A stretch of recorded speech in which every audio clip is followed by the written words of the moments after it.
Well, it feels like I may have been destined to be a person who makes things with their hands and is creative. Because when I was a young person, I was definitely not an academic. And fortunately, I met a whole entire family of artists. And one of them was a nationally recognized potter. His name was Stephen Jepson, and he was a mentor for me growing up.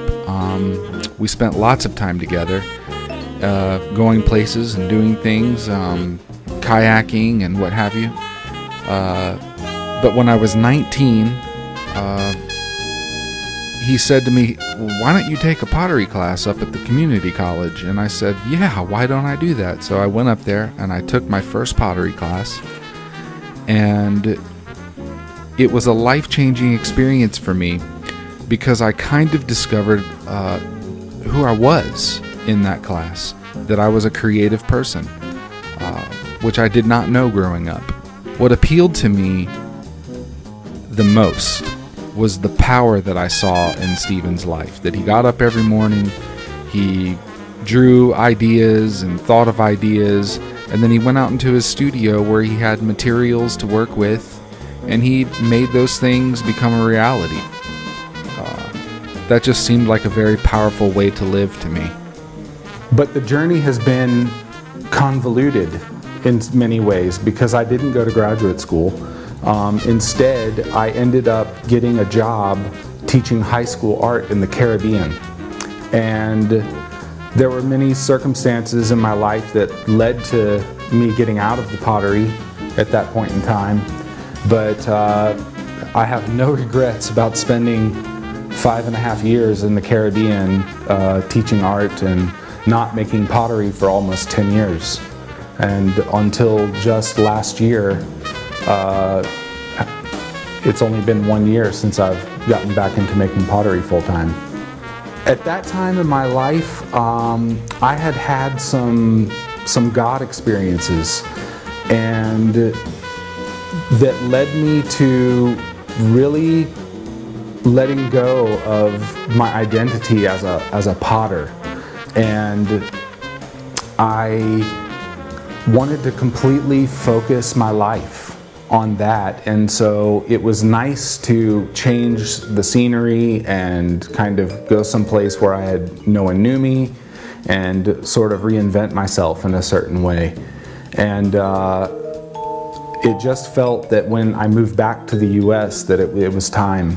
And because I always thought about pottery and knew one day that I was going to come back to pottery and make pots again, because I have always felt like it was something that I was just born to do. Like when I am standing at the potter's wheel and just making mug after mug after mug, and as simple as that sounds, I just love it. And it comes so natural to me, the rhythm of sitting there and throwing the clay down and centering and then opening and pulling the wall up and taking the pot off and putting it on the shelf and then repeating that over and over and over again. There's something so wonderful to me. It almost reminds me of how when I was a kid I used to swim laps in the pool.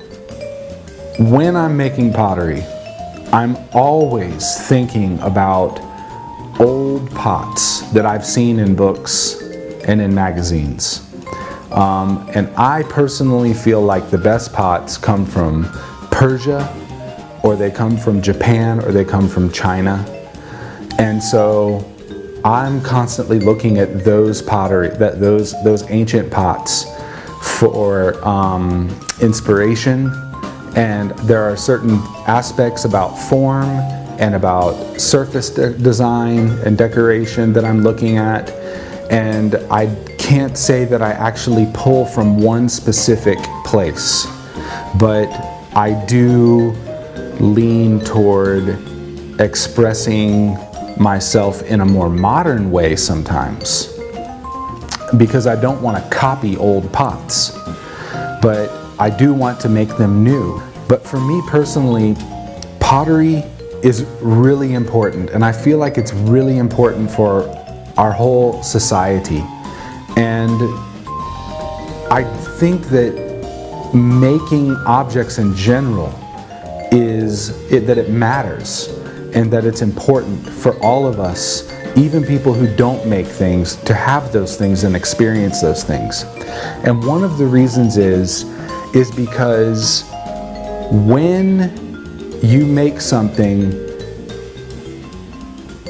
from scratch, and it's handmade, and it has some of the essence of the maker and in it, and it has a beauty to it, and that it can influence your life and impact your life as someone who just owns it. There's a scripture where in one of the Psalms where David talks about how at the very least, even if his whole life is, completely destroyed, at the very least, if all he can have is to see the beauty of the Lord all the days of his life, then he would be fine with that.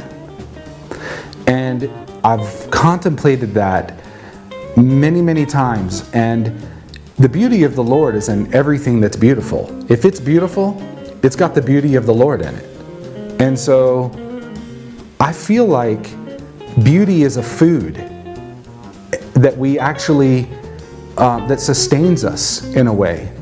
And so to make a piece of pottery that is beautiful, and it holds some liquid or some food that is sustenance for your physical body, but it's also beautiful, then it's also feeding your soul at the same time that you use it. And all of us can use that. All of us can experience that.